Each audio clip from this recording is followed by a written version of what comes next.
me chamo Hugo Madureira, tenho 40 anos, sou empresário, tenho 2 filhos e uma esposa encantadora.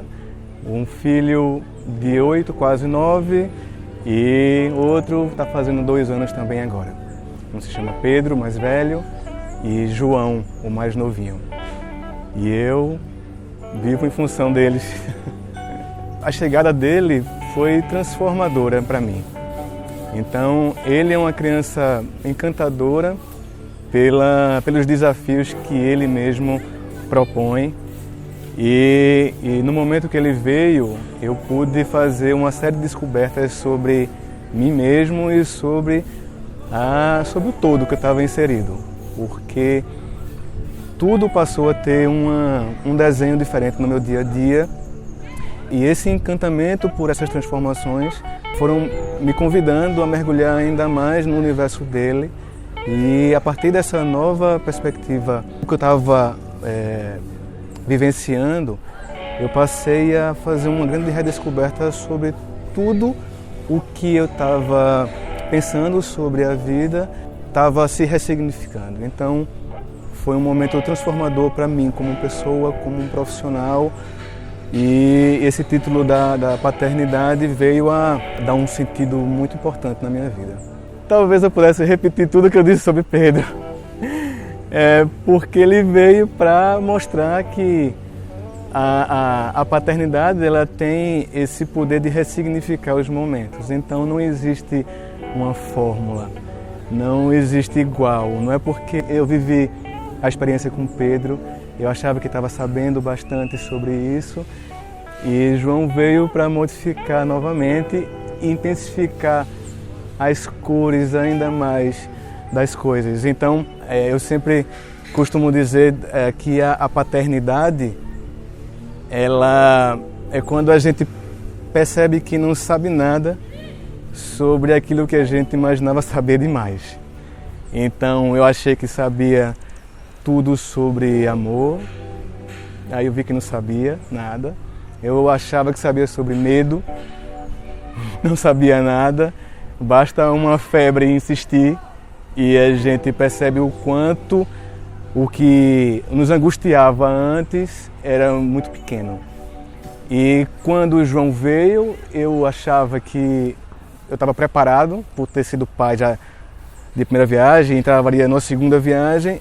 Percebi que, na verdade, tudo modifica novamente, os olhares são outros, a dinâmica é outra, os encantamentos são outros. Então, ser pai é um exercício permanente sobre se redescobrir. Desde o primeiro, o segundo, desejava muito um terceiro, mas acho que falta um pouco de pique. Mas eu acho que é isso, assim, foi uma nova experiência.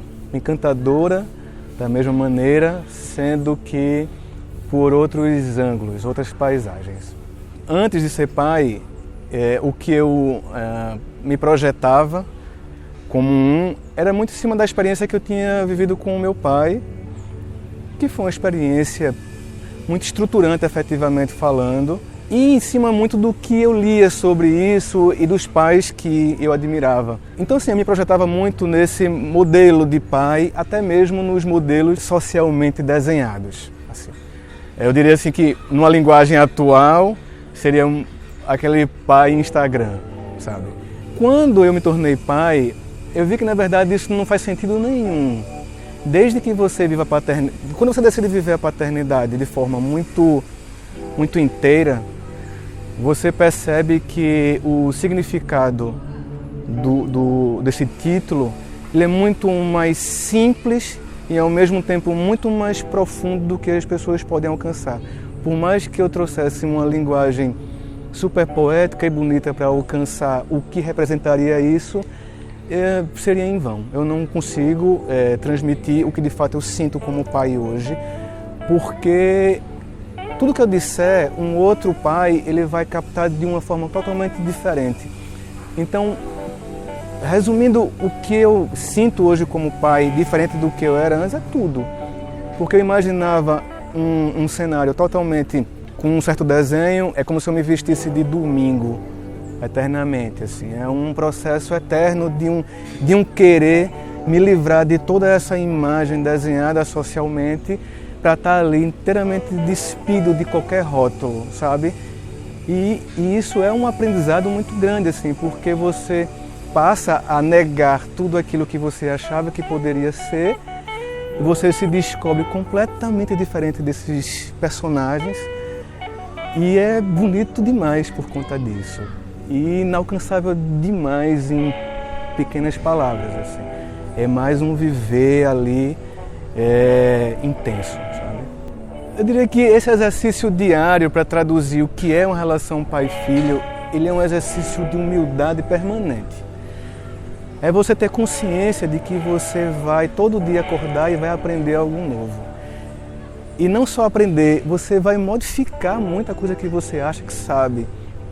Então, um exemplo clássico que eu sempre já contei bastante foi num dia que eu estava lendo um livro com ele, um livro muito bonito, a história dele, mas era um livro que ele é todo branco e desenhado só. E ele quis assim, papai, vê a chave que eu vou desenhar. Era um espaço branco ótimo, convidativo para ele desenhar. Vê a chave que eu vou desenhar aqui. Automaticamente eu disse, não filho, isso aqui não, vamos pintar aqui. E ele disse, por que não desenhar? Ele ficou assim olhando para mim e eu percebi que por um impulso meu, assim, por estar atendendo a um comando de que o livro sugeria que eu fizesse, eu tolhi uma liberdade imaginativa dele. Então aquilo ali para mim, eu ouvi no olhar dele que não estava entendendo nada da minha reação. Eu parei e aí quando eu convidei ele para, disse, ok, tudo bem, desenha a chave, aí ele não quis desenhar mais. Então eu criei um bloqueio ali naquele momento, tentando fazer o melhor de mim, sabe? Tinha muita coisa positiva ali. Outro dia, eu também dou muito esse exemplo, a minha área de profissional é de criação, de design e tal, mas ele tinha 3 anos de idade, eu saindo do banho com ele, eu enxugando ele, e ele disse, papai, o que é beleza? E eu não sabia responder. Eu pensei que seria alguma coisa, será que é estético? Será que é cartesiano? É harmonia? É música? Eu fiquei sem saber, e ele disse para mim, é quando uma pessoa gosta muito da outra. Então, eu me emociono porque isso modificou muito a minha forma de perceber as coisas, sabe? Nada mais bonito do que um gostar inteiro, de você se desarmar e você viver inteiramente a relação humana, sabe? A beleza é sentida, ela não é estética, sabe? Ela é quando você percebe que a beleza está na simplicidade das coisas, sabe? E ele me ensina isso diariamente, entende? Então,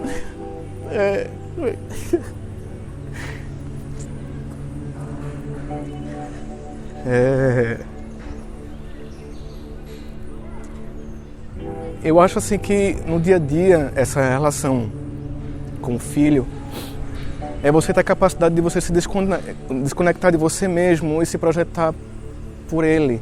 A gente esquece que nós somos natureza, entende? Nós somos natureza. A gente não cresce exponencialmente.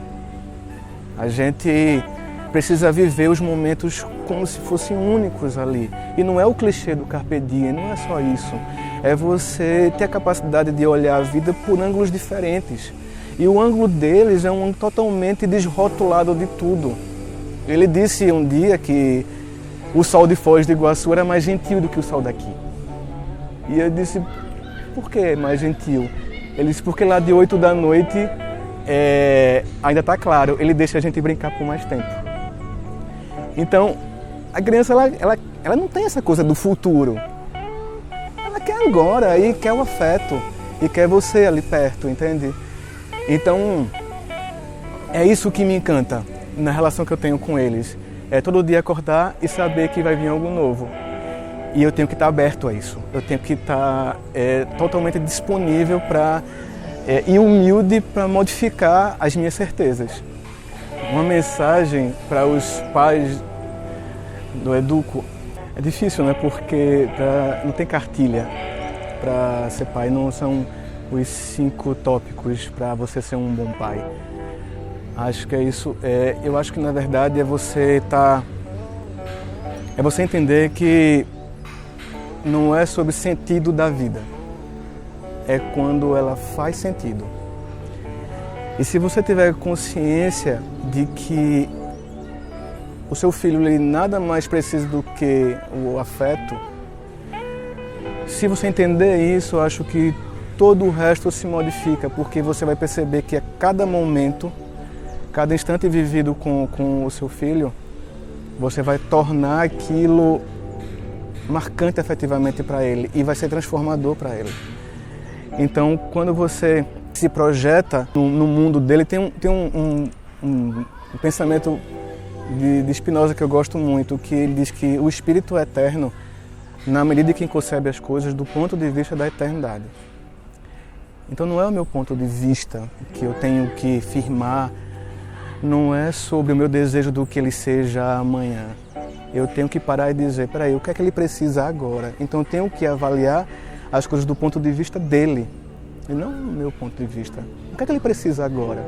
Ele precisa da minha presença, sabe? Então eu repito aquilo que eu disse, eu acho que o pai ele precisa se vestir de domingo, mas o domingo é aquele dia que a gente está em casa ou fazendo, ou você acorda com um colorido diferente no seu entorno, sabe? E eu acho que o conselho que eu dou é isso, assim, é se vestir de domingo mesmo.